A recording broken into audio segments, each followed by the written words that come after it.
ሰላም ተመልካቾች እንዴት ናችሁ? በዚህ ቪዲዮ አንድ የሻይ ማንኪያ የፀጉር ሚስጥር እነግራችኋለሁ። የፀጉር እድገትን ሚስጥር ከኤ እስከ ዜድ ወይንም ደግሞ ከሀ እስከ ፐ ነው የምናየው በአጭር ደቂቃ ውስጥ ማለት ነው። አብራችሁን እንድትቆዩ በታላቅ ትህትና ጠይቃለሁ። ለቻናሉ አዲስ ከሆናችሁ ሰብስክራይብ በማድረግ ስለ ጤና ስለ ውበት ትምህርቶችን ማግኘት ትችላላችሁ።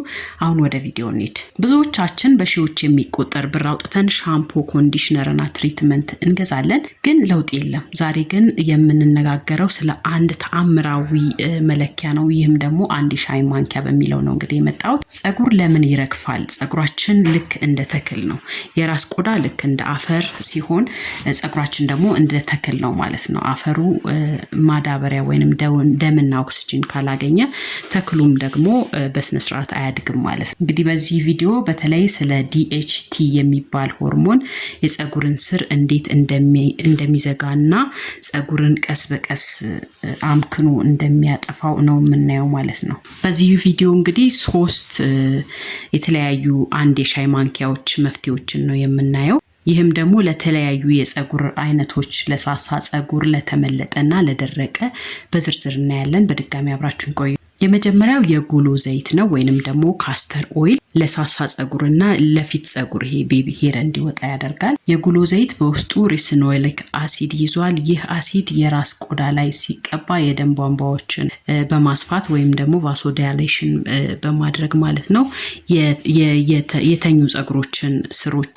ያነቃቃል ማለት ነው። አዘገጃጀቱ የጉሎ ዘይት በጣም ወፍራም ስለሆነ ብቻውን መቀባት አይኖርባችሁም። አንድ የሻይ ማንኪያ የጉሎ ዘይት ከአንድ የሻይ ማንኪያ የወይራ ዘይት ጋር ቀላቅላችሁ ወይንም ደግሞ ከኮኮናት ዘይት ጋር ቀላቅላችሁ ትንሽ ሞቅ ማድረግ ይኖርባችኋል። ይህ ወሳኝ ነው፣ ሞቅ ማድረጋችሁ ማለት ነው። ዘይቱን በትንሽ ሳህን አድርጋችሁ ያንን ደግሞ በሌላ ደብል ቦይለር በሚባለው ማለት ነው ውሃ ላይ ማለት ነው ዳይሬክት እሳቱ ላይ ከምታደርጉት ውሃ ላይ ታደርጉትና በውሃው አማካኝነት ለብ እንዲል ማድረግ ነው። ከዛ በኋላ ወደ ቆዳችሁ በደንብ እንዲገባ ያግዘዋል ማለት ነው። ከዛ ያንን ካሞቃችሁ በኋላ ጣታችሁን በመጠቀም እንግዲህ የራስ ቆዳችሁን ብቻ ቀቡት። ይህን ስታደርጉ ኢንቨርሽን ሜተድ የሚባለውን ወይንም ደግሞ ጭንቅላታችሁን መድፋት ይኖርባችኋል። ይህን ስቴፕ አትለፉት። ጭንቅላታችሁ ወደ ታች ከልባችሁ በታች ደፋ አድርጋችሁ ለ10 ደቂቃ ማሳጅ ማድረጉ ይህ ደም ወደ ጭንቅላታችን በግፊት እንዲመጣ ይረዳዋል ማለት ነው። ሁለተኛው መጠቀም ያለባችሁ ግሪን ሃውስ ኢፌክት ነው። ቀብታችሁ ከጨረሳችሁ በኋላ በፕላስቲክ ፌስታል ወይንም ሻወር ኬፕ ሸፍኑ። ሙቀቱ ዘይቱን ወደ ውስጥ ያስገባዋል። ሁለተኛው የሽንኩርት ጭማቂ ነው። ለተመለጠና ለሚነቃቀል ፀጉር ነው። ይህንን እንግዲህ ፈረንጆቹ ዘ ስትሮንገስት ሪሜዲ ይሉታል። ሽንኩርት እንዴት ይጠቅማል የሚለውን እኔ ፀጉር የተሰራው ኬራቲን ከሚባል ፕሮቲን ነው። ይህ ፕሮቲን እንዲገነባ እንግዲህ ሰልፈር ያስፈልገዋል። ሽንኩርት እንግዲህ በሰልፈር ጥቅጥቅ ያለ ስለሆነ ሽንኩርት ስንጠቀም ከፍተኛ ለውጥ ነው የምናገኘው። ልክ ቤት ሲሰራ ሲሚንቶ እንደሚያስፈልገው ፀጉር ሲሰራም ደግሞ ሰልፈር የግዴታ ነው፣ እንደ አቅርቦት ነው ማለት ነው። አዘገጃጀቱን መካከለኛ ቀይ ሽንኩርት ፈቅፍቃችሁ ወይንም ፈጭታችሁ በስስ ጨርቅ ማጥለል ነው። እንግዲህ ውሃውን ብቻ ተወስዱትና በጥጥ ወይንም ደግሞ በጣታችሁም ቢሆን ቆዳችሁን ትቀቡታላችሁ ማለት ነው። ከዛ በኋላ ለ30 ደቂቃ ብቻ አቆይቶ መለቃለቅ ነው የሚያስፈልጋችሁ ማለት ነው። ሽታው እንግዲህ ተቀብታችሁ ሽታው የቀይ ሽንኩርት ሽታ ያስቸግራል።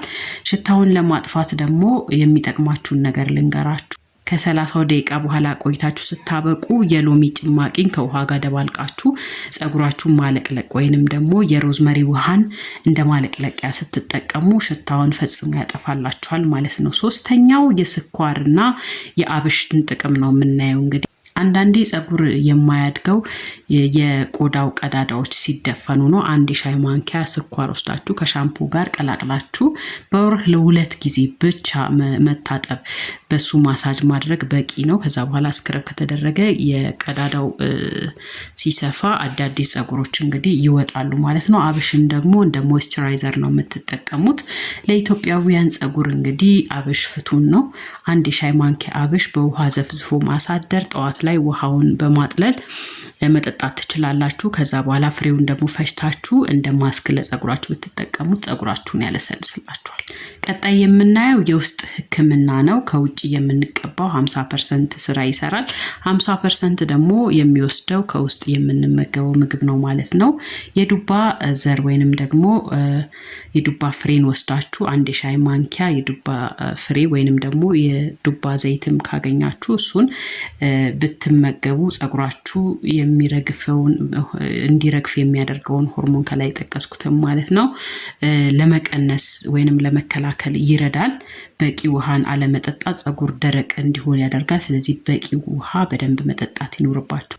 እንግዲህ ተመልካቾቼ ይህ የ2 ሳምንት ጉዳይ አይደለም። ጸጉር በወር ውስጥ የሚያድገው በጣም ትንሽ ሴንቲሜትር ነው። ስለዚህ ቢያንስ ጠቃሚ ለውጥ ለማግኘት 3 ወር ወይንም 90 ቀናት ያህል ይሄንን ፕሮግራም በትዕግስት መከታተል ይኖርባችሁ።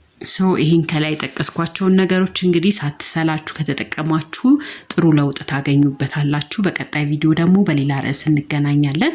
እስከዛው ድረስ ቻናሉ ሰብስክራይብ ያላረጋችሁ ሰብስክራይብ በማድረግ ስለ ጤና ስለ ውበት ትምህርቶችን ታገኛላችሁ። ቪዲዮውንም ከወደዳችሁት ላይክ በማድረግ አግዙኝ።